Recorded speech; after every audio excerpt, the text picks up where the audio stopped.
우리 함께 하나님 말씀 나누겠습니다. 오늘 함께 은혜 받으실 하나님 말씀은 고린도후서 12장 7절부터 10절까지의 말씀입니다.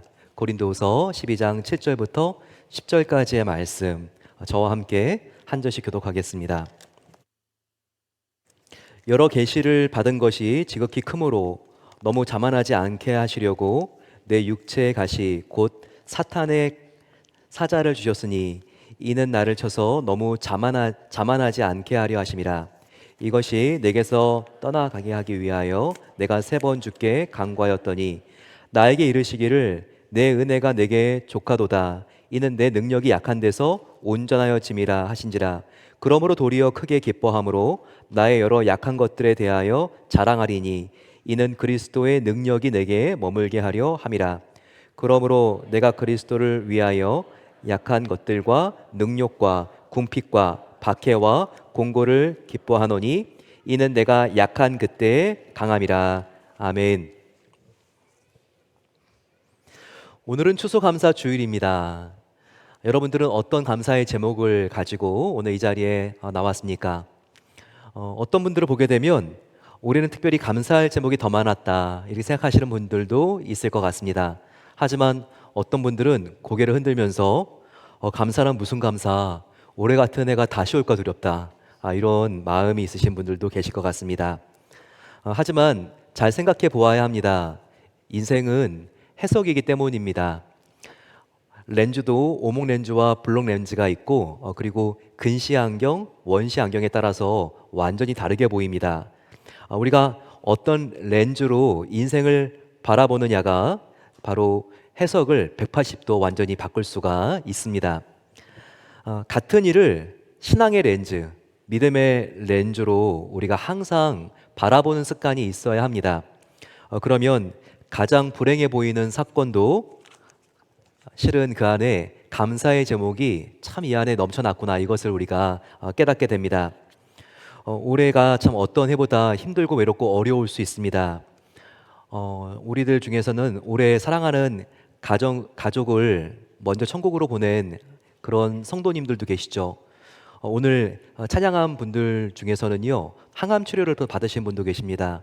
췌장암으로 15번의 항암 치료, 그리고 또 어떤 분은 35번의 또 항암 치료를 받고 이 자리에서 찬양하신 분들도 여기 계십니다. 정말 이런 상황 속에서도 믿음으로 감사할 수 있다는 것, 바로 이것이 바로 인생은 우리가 믿음으로 해석할 때 완전히 달라질 수 있다, 이것을 우리에게 보여줍니다. 고난이 참 힘들고 어렵습니다. 하지만 이 고난을 통해서 내가 하나님께 더 나아가게 되었고, 하나님을 내가 깊이 만났고 그분과 친밀하게 교제하게 되었다면 고난은 고난으로 끝나는 게 아니라 이 안에 축복이 자라나고 있는 것입니다.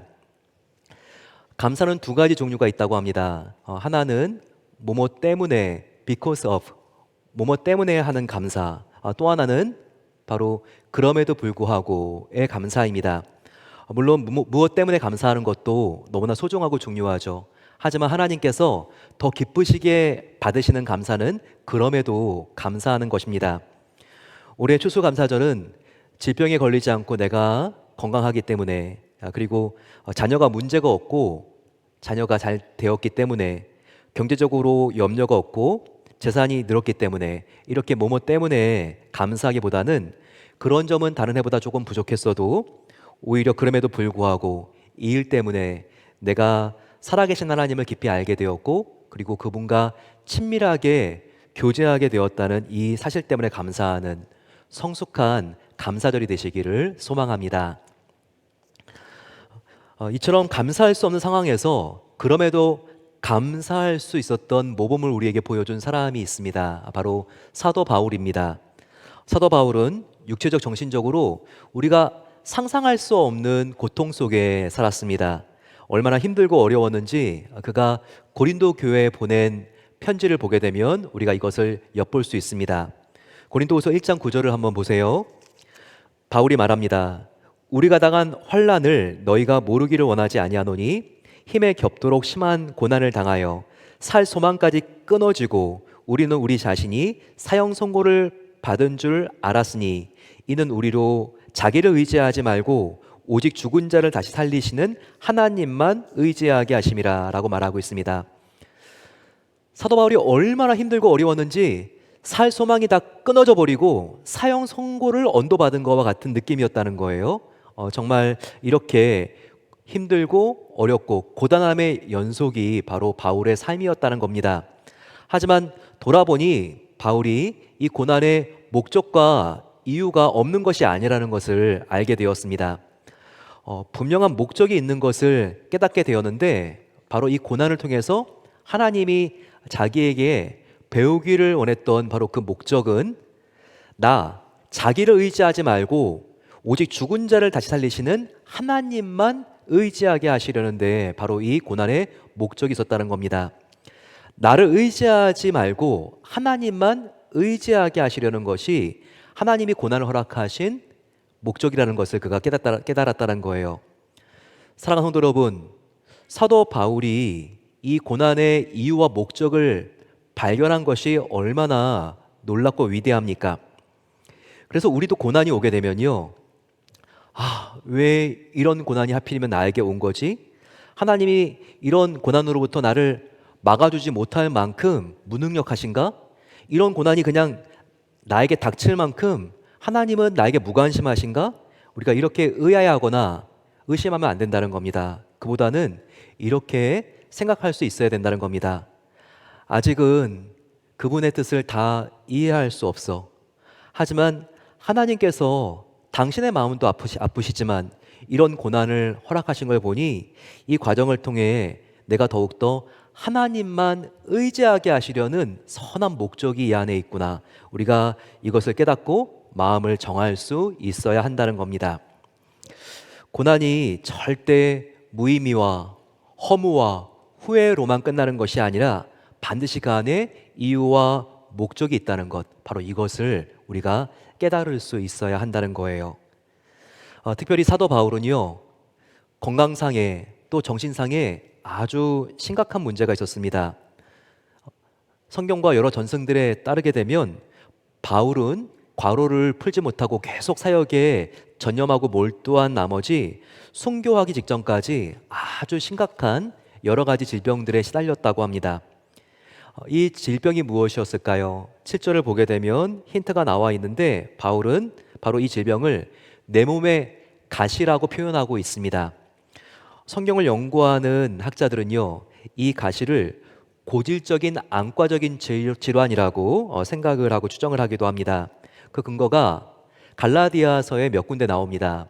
특별히 갈라디아서 6장 11절을 보게 되면 사도 바울이 내가 너희들에게 큰 글씨로 써서 말한다라는 부분이 나옵니다. 바울이 갑자기 안과적인 어려움이 있어서 시력이 나빠졌기 때문에 글씨를 크게 써야 하지만 쓰고 읽을 수 있을 만큼 그렇게 어려움이 있었다는 것을 보여주는 단서입니다. 또 갈라디아서 4장 15절 말씀을 보시면 이런 말씀이 있습니다. 너희가 할 수만 있었으면 너희 눈이라도 빼서 나 바울에게 내주었으리라 라고 하는 바로 이 부분입니다. 얼마나 바울이 눈 때문에 고생을 하고 있는 것을 성도들이 안타깝게 생각했는지 자신들의 눈을 뽑아서 주고 싶을 만큼 그 심정이었다는 거예요. 이렇게 눈 때문에 바울이 고생을 하고 있었다면 그의 사역의 성격상 얼마나 바울이 괴롭고 어려웠겠습니까? 바울이 복음을 전하기 위해서 계속 사람들을 만나고 면담하고 가르쳐야 되지 않습니까? 이렇게 다녀야 되는 사역인데 눈이 나쁘니까 얼마나 힘들고 어려웠겠어요. 또 바울이 얼마나 많은 성경을 기록했습니까? 그가 다른 사람보다 훨씬 더 눈을 더 집중해서 사용해야 했습니다.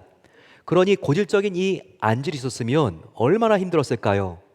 눈이 충혈되어서 시뻘겋게 되고 눈물이 흘렀을 겁니다. 흐른 눈물은 말랐겠죠. 눈곱이 끼니 깜빡깜빡할 수밖에 없었는데 그렇게 할 때마다 정말 눈에 모래알이 들어와서 박힌 것처럼 까끌까끌하고 정말 따갑고 아팠을 겁니다. 얼마나 고통스러웠을까요? 또 어떤 학자들은요, 바울이 간지를 앓았을 것이라고 추정합니다. 갈라디아서 4장 14절에 보게 되면요, 이와 같은 말씀이 나와 있습니다. 바울이 말하죠. 너희를 시험하는 것이 내 육체에 있으되라고 말합니다. 원어로 보게 되면요, 너희를 시험하게 하는 것, 이 말이 너희를 부끄럽고 창피하게 만드는 것이 내 안에 있다라고 말합니다. 그래서 학자들은요, 앉을 정도로 이렇게 보는 사람들이 창피할 수가 없다, 부끄러울 수가 없다, 이렇게 생각을 하는 거죠. 안지보다 훨씬 심각한 외적인 증상이 동반되어야지 이와 같은 고백이 성도들에게서 나올 수밖에 없다는 거죠. 그래서 아마 바울은 그 당시 사람들이 굉장히 공인인데 이와 같은 질환을 갖고 있으면 부끄러웠을, 바로 간질을 앓고 있었을 것이다, 이렇게 추정하기도 합니다. 정말 이 바울의 육체의 가시가 안질이든 간질이든지 간에 그 질병이 느껴지는 정도는요, 육체의 가시였다는 겁니다. 육체를 계속해서 찌르고 괴롭히는 바로 가시처럼 여겨지는 것 때문에 바울은 견딜 수 없이 괴로웠고 고독했고 지치고 침체가 되었습니다. 얼마나 힘들고 고통스러웠는지 3번이나 하나님께 나아가서 간절히 이 육체의 가시가 나에게서 떠나가게 해달라고 그가 그렇게 기도했습니다. 그런데 하나님은 바울의 기도와 소원을 들어주지 않았어요. 처음에 바울은 굉장히 원망스러웠을 거예요. 어떻게 하나님, 저는 기도하면 다른 사람의 병을 고쳐줄 수 있는데 왜 하나님, 저를 고쳐달라고 하나님께 기도하면 하나님은 안 고쳐주십니까? 이렇게 그가 정말 울부짖고 절규했을 수 있습니다. 하지만 바로 그때 하나님이 바울에게 이와 같은 음성을 들려주셨어요. 바울아, 너가 받은 은혜가 이미 충분한 거 아니? 나를 믿는 자는 바로 능력이 약한 데서 오히려 온전해지고 완전해질 수 있기 때문이다 라고 말씀하셨습니다. 지금 바울은요, 자기의 건강 상태, 환경을 바꿔달라고 하나님께 기도했어요. 그런데 하나님은 뭐라고 바울에게 응답하신 겁니까? 하나님은 그 대신 바울에게 너가 바뀌어야 돼. 너가 너의 고난을 바라보는 태도가 바뀌어야지 그 문제는 해결될 수 있어, 이렇게 말씀하신 것입니다. 문제보다 너를 바꾸고 너가 처한 환경을 다시 볼 수 없겠니? 그러면 오히려 이 고난이 큰 유익이라는 것을 너는 알게 될 거야. 바로 하나님이 이렇게 말씀하신 것입니다. 이와 같은 하나님의 말씀을 들은 바울은 깜짝 놀랐습니다. 곰곰이 생각해 보니 하나님의 말씀이 맞았거든요. 하나님의 말씀, 정말 그 말씀 그대로 자기의 약함이 실은 강함이라고 하는 말씀이 맞았어요. 자신의 부족함이 사실은 온전함이라고 하는 하나님의 말씀이 맞았기 때문입니다. 왜 그랬을까요? 그 이유는 첫째, 고난은 하나님 앞에서 우리를 교만하지 않게 하고 겸손하도록 우리를 새롭게 빚어주기 때문입니다. 저를 한번 따라해 주시면 감사하겠습니다. 고난은 우리가 겸손하도록 새롭게 빚어줍니다. 7절을 보게 되면요, 사도 바울은 육체의 가시, 이 고난을 바라보면서 정말 이 고난이 자기를 겸손하게 만들어준다는 것을 고백하고 있습니다. 12장 7절을 보세요. 바울이 말합니다. 내가 여러 계시를 받은 것이 지극히 크므로 너무 자고하지 않게 하시려고 내 육체의 가시 곧 사탄의 사자를 쥐었으니 이는 나를 쳐서 너무 자고하지 않게 하려 하심이라, 이렇게 말하고 있습니다. 하나님께서는 바울에게 보통 평범한 인간이 경험할 수 없는 초자연적인 능력과 경험을 베풀어 주셨습니다. 그가 손을 대면 어떤 병도 나았어요. 하물며 그의 앞치마에만 손을 가져다 대도요, 병이 낫는다는 소문이 온 도시와 동네를 돌아다닐 정도였습니다. 정말 심지어 숨이 끊어진 사람도요, 바울이 가서 기도해주면 숨이 돌아오고 다시 생명을 얻게 되었습니다. 더욱이 오늘 읽은 이 12장 2절부터를 보시게 되면요, 사도 바울은 3번째 하늘도 다녀왔다고 말하고 있습니다. 그 당시 고대 사회에서는요, 하늘이 3개의 층으로 구성되어 있다고 생각을 했습니다. 첫 번째 하늘은 바로 구름이 떠다니는 대기층입니다. 두 번째 하늘은 어디였을까요? 별과 행성이 있는 대기권 밖 우주였습니다. 세 번째 하늘은 어디였을까요? 바로 이것은 가장 신비롭고 황홀하고 초월적인 영적인 하늘입니다. 바로 하나님과 천사들이 있는 천국이 바로 이 삼천층이라고 그들은 생각을 했습니다. 근데 바울은요, 바로 이 삼천층, 천국에서 하나님을 일대일로 뵙고 그분의 계시를 들었다는 것입니다. 이런 역사상 그 누구도 어떤 성경의 선지자도 한 번도 경험하지 못한 체험을 바로 사도 바울 이 사람만 했다는 것이죠. 그래서 아무리 조심한다고 해도요, 그도 역시 인간인지라 자칫하면 교만해지기 정말 쉬운 위치에 바울은 놓여 있었다는 겁니다. 하지만 하나님께서는 사도 바울을 겸손하게 하시려고 정말 아무리 노력해도 아무리 기도해도 되지 않는 제한상 한 가지를 바울에게 주셨다는 것입니다. 그것이 아무리 기도해도 낫지 않는 자기의 육체의 가시였습니다. 정말 견디기 힘든 이 고질적인 질병, 바로 이것이 낫지 않는 것이 육체의 가시였습니다. 하지만 이 약함 때문에 그는 교만할 수밖에 없는 놀라운 영적인 체험과 신유의 능력을 가졌음에도 그는 겸손할 수 있었던 것입니다. 그래서 하나님 앞에서 그는 온전하고 바른 마음을 지킬 수 있었던 것이죠. 우리들 중에서도 아무리 내가 기도하고 노력해도 되지 않는, 풀리지 않는 문제가 지금 있습니까? 그것이 자녀와 부모와의 문제, 나의 건강상의 문제, 재정의 어려움, 관계적인 갈등입니까? 그러면 오히려 저와 여러분들은요, 그 문제 앞에서 믿음으로 감사해야 한다는 것을, 감사할 수 있다는 것을 사도 바울은 우리에게 보여주고 있습니다. 모든 것이 나의 기대대로, 나의 뜻대로 다 잘 된다면요, 우리는 자칫 나도 모르는 새 교만해질 수 있습니다. 하지만 아무리 노력해도 아무리 기도해도 되지 않는 바로 이 문제와 한계와 연약함 때문에 하나님 앞에 겸손하게 우리가 나아갈 수 있는 것입니다. 더욱 하나님께 나아가 그분을 간절하게 의지하게 되는 것입니다. 하나님께 매달리게 되고 엎드려 기도하게 되는 것, 바로 나의 이 연약함과 한계 때문에 우리가 그럴 수 있는 것입니다.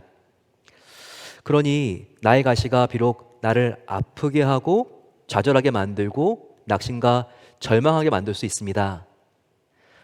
하지만 이 가시가 없으면 하나님과 멀어지고 그분과 상관없는 삶을 살고 있었을 텐데, 이와 반대로 나를 하나님께 더 가까이 가게 하고 나를 하나님과 연결시켜 주는 이 가시이니, 이 가시가 또한 믿음의 눈으로 봤을 때 얼마나 고맙습니까? 리빙스턴은 아프리카 선교사였습니다. 특별히 그는 서양인으로서 최초로 빅토리아 호수를 폭포를 발견하게 되죠. 이 빅토리아 폭포, 정말 나이가라 폭포보다 더 큽니다. 얼마나 우람한 폭포입니까? 그래서 그 하류에 가게 되면요, 굉장히 이 강인데 물살이 셉니다. 근데 이 원주민 안내자가 참 이상한 광경을 함께 보여주고 이유를 물었습니다. 당신은, 리빙스턴 선교사님은 지금 저 원주민 아이들 꼬마들이 왜 저렇게 무거운 돌을 짊어지고 강을 건너는지 아십니까? 가만히 보니까 참 의아했습니다. 왜 쟤네들이 정말 이렇게 물살도 빠른데 저렇게 무거운 짐 같은 그런 돌멩이들, 이것을 무겁게 머리에 이렇게 이고 가는가? 잘 모르겠는데요. 그러니까 안내인이 이렇게 말합니다. 저 돌이 무겁기 때문에 오히려 저 아이들을 살리는 겁니다. 지금 이 돌을 이고 강을 건너기 때문에 이 급류에 떠내려가지 않는 겁니다. 이렇게 말을 하는 것이었습니다. 여러분, 저와 여러분들은 지금 내 앞에 있는 문제 때문에 숨이 턱턱 막히고 내 앞에 있는 문제 때문에 죽을 지경이 되었는지도 모릅니다. 하지만 이 문제를 우리는 똑바로 볼 수 있어야 합니다. 실은 이 문제 때문에 내가 죽지 않고 살아있는 것입니다. 이 문제 때문에 내가 영적으로 졸지 않고 영적으로 깨어 있을 수 있는 것입니다. 그러니 이 가시는요, 나를 죽이는 독약이 아니라 이 가시는 나를 살리는 보약이라는 것을 우리는 깨달을 수 있어야 한다는 겁니다. 나의 가시, 연약함, 수치, 실패, 한계, 고통, 풀리지 않는 그 문제가 이 문제를 하나님께 맡기고 기도하며 나갔을 때 나를 살게 합니다. 그러니 우리 하나님께서 응답해 주신 장미꽃도 감사하지만 장미꽃, 가시, 우리가 더 감사해야 됩니다. 가시에 감사하는 정말 성숙한 마음으로 하나님께 나아가는 2025년 추수감사절 되시기를 간절히 축원합니다. 두 번째, 고난은요, 내 힘이 아니라 하나님의 권능으로 살도록 우리를 만듭니다. 나의 힘으로 도저히 불가능한 일을 만나게 되면 우리 성도는 어떻게 합니까? 그때 비로소 우리는 하나님의 권능에 나의 힘을 맡기게 됩니다. 구절을 보게 되면 바울은 너무나 약했기 때문에 하나님을 더욱더 의지할 수밖에 없었다고 그가 고백하고 있습니다. 그랬더니 자신의 힘과는 비교할 수 없는 하나님의 크고 강한 권능과 능력이 자기의 영혼과 삶 가운데 임하는 것을 그는 보게 되었습니다. 바로 이것을 구절과 같이 간증합니다. 그러므로 도리어 크게 기뻐함으로 나의 여러 약한 것들에 대하여 자랑하리니 이는 그리스도의 능력이 내게 머물게 하려 함이라 라고 말합니다. 자기의 연약함 때문에 하나님을 의지했더니 전에 없던 강력한 예수님의 임재와 능력이 자기의 삶에 머무르게 되었다는 이 고백과 간증이 얼마나 귀합니까? 그렇습니다.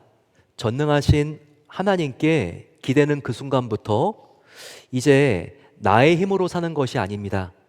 나는 하나님의 권능을 힘입고 살아가게 되는 것입니다. 방패연은요, 동력이 있어서 비행기처럼 자기의 힘으로 하늘을 나르는 게 아니에요. 그런 기체가 아닙니다. 방패연은요, 바람에 기대야만 공기의 힘으로 높이까지 솟아오를 수가 있습니다. 우리도 내 힘이 아니라 하나님의 힘으로 살아야죠. 하나님의 힘으로 살아야지 우리는 비상할 수 있는 겁니다. 그래야 나의 한계를 초월해서 살아갈 수가 있게 됩니다. 바울도 꼭 이랬다는 겁니다. 육체와 건강이 다른 사람들보다 유난히 약하니까 조금만 일해도 금방 피곤과 탈진이 몰려오니까 그는 정말 하나님을 의지할 수밖에 없었어요. 하지만 이렇게 가장 약한 사람이 하나님만 전폭적으로 의지하니까 이 세상에서 가장 강한 사람이 된 것입니다. 그러니 10절과 같이 사도 바울은요, 내가 가장 약한 그때가 가장 강함이라 자기의 약함을 자랑하고 감사하고 찬양하고 있는 것입니다. 정말 그렇지 않습니까? 성경의 40명의 저자 중에서 사도 바울처럼 눈이 나쁜 사람이, 눈이 불편한 사람이 누가 있었습니까? 하지만 바울은 이런 자신의 연약함을 누구보다 잘 알았기 때문에 하나님을 그 어떤 사람들보다 더욱더 의지했더니 가장 많은 성경책을 기록하지 않았습니까? 성경 66권 중에서 13권을 사도 바울이 기록하지 않았습니까? 또한 사도 바울이 선교 여행을 다녔던 거리를 다 합쳐보니까 지구 한 바퀴를 돌고도 남습니다. 당시에 차를 타고 간 것이 아니라 직접 걸어서 도보로 이동한 거리가 이렇다니 믿을 수가 없는 대단한 일이죠. 어떻게 이것이 가능했을까요? 바울이 자기의 연약함을 인정하고 더욱 하나님을 의지하니까 하나님은 그에게 더욱더 강력한 하나님의 권능을 부어주었기 때문입니다. 요즘 나의 힘으로 달리십니까? 요즘 나의 지혜로 달리세요? 그러다가 요즘 나의 한계와 밑바닥을 보고 계십니까? 그러면 아무리 바쁘시더라도 이 남은 2달 동안 하나님과 간절히 기도하는 시간을 가져보세요. 기도하지 않고 일하면요, 내일을 내가 해야 합니다. 하지만 기도하고 일하게 되면요, 내일을 천지를 창조하신 전능하신 여호와 하나님께서 해주십니다. 그렇게 됐을 때 우리의 삶이 달라지는 거예요. 우리의 인생이 바뀌는 거예요. 나의 연약함이 느껴지면 느껴질수록 낙심하지 말고 하나님께로 나아가 온 우주를 다스리시는 하나님의 권능과 접속되게 되시기를 축원합니다. 그럴 때 나의 힘이 아니라 하나님의 권능으로 사역해서 약함이 강함되는 축복이 함께 하시기를 간절히 소망합니다. 마지막으로 이 고난은 이웃을 진실하게 사랑하도록 우리를 변화시키는 힘이 있습니다. 사도 바울은요, 자기가 이 고린도 전후서 편지를 쓰고 있을 때 아주 특별한 이유를 가지고 썼습니다. 그 이유는요, 고린도 교회 성도들 중에서 어떤 사람들이 바울을 아주 심하게 반대하고 비판하고 공격하고 있었기 때문입니다.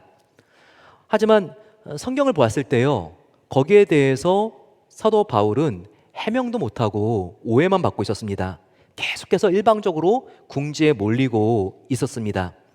그래서 오늘 우리가 12장 본문을 읽었을 때 육체의 가시는 질병일 수도 있지만 어떻게 보면 다른 사람들의 비판, 공격, 오해, 냉소적인 태도와 같은 관계상의 어려움일 수 있다고 해석하기도 합니다. 사실 그렇죠. 인간관계에서 오는 아픔은요, 정말 질병 같은 육체의 가시보다 찔리면 더 아프고 더 견디기 힘든 예리한 가시가 얼마든지 될 수 있습니다.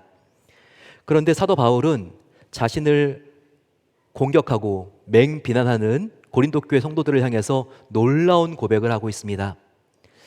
너희들이 나에게 이렇게 큰 상처를 주었지만 그럴수록 나는 너희들을 더욱더 사랑합니다라고 하는 위대한 고백을 그가 하고 있습니다. 이와 같은 고백이 어디 있을까요? 오늘 읽지 않았지만 그 앞에 두 절 올라가게 되면 고린도후서 12장 15절에 있습니다. 거기 보시게 되면 내가 너희 영혼을 위하여 크게 기뻐함은 재물을 허비하고 또 내 자신까지 허비하리니 너희를 더욱 사랑할수록 내가 덜 사랑을 받겠느냐? 사도 바울의 고백은 바로 이것이었습니다. 당신들이 나를 사랑하든지 사랑하지 않든지 상관없이 저는 여러분들을 사랑하기로 결심했습니다. 저의 모든 것을 당신들을 위하여 기꺼이 내어드리겠습니다. 그가 이렇게 15절에서 말하고 있는 것입니다. 어떻게 바울은 자기를 공격하는 사람들에게 이런 숭고한 사랑을 나눌 수 있었을까요? 그것은 바울에게는 그의 연약함과 무너짐과 실패가 다른 사람을 사랑하지 못하게 하는 장애물이 아니라 오히려 정반대, 그의 약함이 오히려 자신 같은 연약한 사람들을 불쌍히 여기고 그들을 위해 자기 자신을 기꺼이 내어주고 그들을 적극적으로 돕고 싶은 사랑의 사람으로, 그의 고난이 그를 사랑의 사람으로 변화시키고 있었기 때문입니다. 그렇습니다, 여러분. 인생에서요, 다른 사람이 쉽게 당하지 못하는 아픔을 미리 겪어본 사람은요, 다른 아파하는 사람들을 볼 수 있는 눈이 뜨이게 됩니다. 이렇게 우리의 연약함은요, 우리를 사랑의 사람으로 변화시키는 거예요. 약함과 실패가 우리의 믿음 안에 심겨졌을 때 장차 사랑이 열매 맺고 꽃피는 아름다운 생명의 씨앗이 되는 것입니다. 사랑하는 성도 여러분, 오늘 추수감사 주일을 맞아서 다시 한번 우리가 감사의 본질에 대하여 생각해 보기를 원합니다. 감사는 단순히 성공하고 형편이 좋을 때만 드리는 뭐뭐 때문에 감사에 우리는 머물러 있지 말아야 됩니다. 오히려 하나님께서 더 기뻐하시는 감사는 그럼에도 불구하고 믿음으로 감사하는 것입니다. 사도 바울은 바로 이와 같은 감사의 모범을 우리에게 직접 보여주었습니다. 그의 삶은 육체의 가시와 관계의 가시로 온통 얼룩져 있었고 계속 이와 같은 고난이 반복되는 연속이었습니다. 하지만 이 고통 때문에 오히려 그는 하나님을 더 깊이 의지했습니다. 그래서 바울은요, 자기 약함 때문에 하나님의 능력을 경험할 수 있었습니다. 또 그 약함은 그를 교만하게 변질시키지 않고 더욱 겸손하게 그의 변질을 막아주는 소금이 되었던 것입니다. 나아가 그 연약함이 주위에 있는 다른 약한 사람들을 보게 만들었고 그들을 따뜻하게 이해하고 돌볼 수 있는 사랑의 길로 이 고난이 그를 인도한 것입니다. 지금 우리의 삶에도 풀리지 않는 인생의 숙제와 문제, 자녀와 또한 부모님 사이의 어려움, 재정적인 불안함, 건강적인 어려움, 미래의 불확실함, 이와 같은 한계가 느껴질 수가 있습니다. 그러나 그것은 우리를 죽이는 가시가 아니라 오히려 나를 하나님께로 나아가게 하는 살리는 가시라는 것을 우리가 볼 수 있어야 합니다.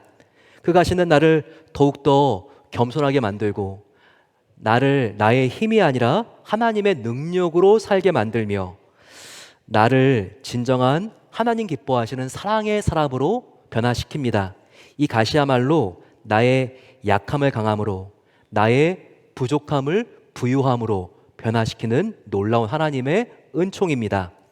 그러므로 올 추수감사절은요, 단순히 풍성한 열매와 형통함 때문에 감사하는 날이 아니라 고난과 역경 속에서도 하나님을 더 깊이 만난 은혜 때문에 감사하는 날이 되시기를 축원합니다. 그래서 우리 모두의 입술에서 이와 같은 고백이 터져 나오기를 소망합니다. 주님, 저의 모든 상황이 감사의 이유입니다. 세상의 성공 때문이 아니라 그럼에도 불구하고 주님 때문에 감사합니다. 장미꽃도 감사하지만 장미꽃 갓이 더 감사합니다. 이런 성숙한 믿음의 사람이 되게 하소서. 이와 같은 기도를 드리는 추수감사절 되시기를 간절히 소망합니다.